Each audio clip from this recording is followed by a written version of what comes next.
Assalamualaikum warahmatullahi wabarakatuh. Perkenalkan, nama saya Arianti Mokodompit dengan NIM 1314-21039. Di sini saya akan memaparkan tugas 11 administrasi pembangunan, yaitu tentang peran serta fungsi pemerintah dalam pembangunan nasional. Baik, langsung saja. Yang pertama, fungsi-fungsi pemerintah terhadap warganya. Fungsi utama pemerintah adalah memberikan pelayanan terbaik untuk memenuhi kebutuhan masyarakat di semua sektor. Masyarakat tak akan dapat berdiri sendiri memenuhi kebutuhan tanpa adanya pemerintah yang memberikan pelayanan. Pelayanan publik pada dasarnya menyangkut aspek kehidupan yang sangat luas. Yang berikutnya, negara sebagai negara politik. Negara dianggap sebagai sebuah asosiasi yang memiliki fungsi untuk menjaga ketertiban pada masyarakat yang ada di dalamnya, menggunakan sistem hukum yang telah dijalankan oleh sistem pemerintah yang ada dan sifat dari kekuasaannya memaksa. Yang berikutnya, negara sebagai negara hukum. Suatu negara hukum dapat diartikan sebagai negara apabila tindakan pemerintah maupun rakyatnya didasarkan atas hukum, untuk mencegah adanya tindakan sewenang-wenang dari pihak pemerintah atau penguasa dan tindakan rakyat yang dilakukan menurut kehendak sendiri. Yang berikutnya, negara sebagai negara kesejahteraan.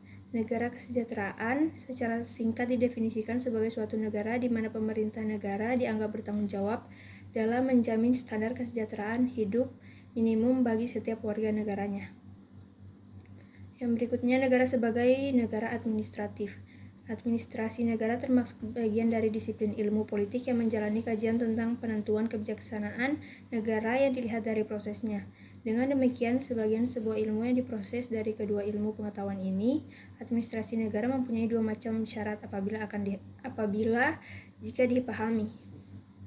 Yang berikutnya, peran pemerintah dalam pembangunan nasional. Peran pemerintah ialah membantu penata struktur pertumbuhan ekonomi serta mengawasi perkembangan ekonomi negara sehingga pertumbuhan dalam negara tetap stabil.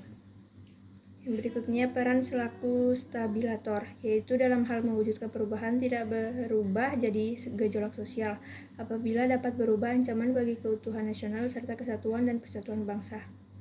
Yang berikutnya, peran selaku inovator. Pemerintah memiliki peranan yang sangat penting dalam pembangunan negara melalui pembangunan daerah, salah satunya sebagai inovator. Pemerintah sebagai inovator menciptakan sesuatu yang baru tanpa meniadakan sesuatu yang sudah ada dan mencoba menyelaraskannya.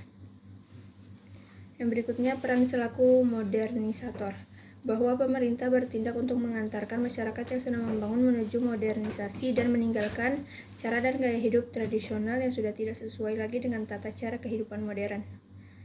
Yang berikutnya, peran selaku pelapor.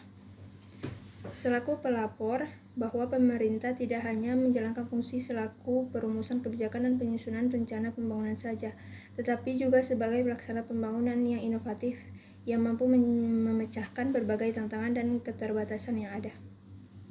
Yang berikutnya, peran selaku pelaksanaan sendiri. Kegiatan pembangunan merupakan tanggung jawab nasional dan bukan menjadi beban pemerintah semata-mata, karena berbagai pertimbangan seperti keselamatan negara, modal yang terbatas, kemampuan yang masih belum memadai, karena tidak diminati oleh masyarakat, dan karena secara konstitusional, di mana merupakan tugas pemerintah, sangat mungkin terdapat berbagai kegiatan yang tidak bisa diserahkan pada pihak swasta, melainkan harus diselenggarakan sendiri oleh pemerintah.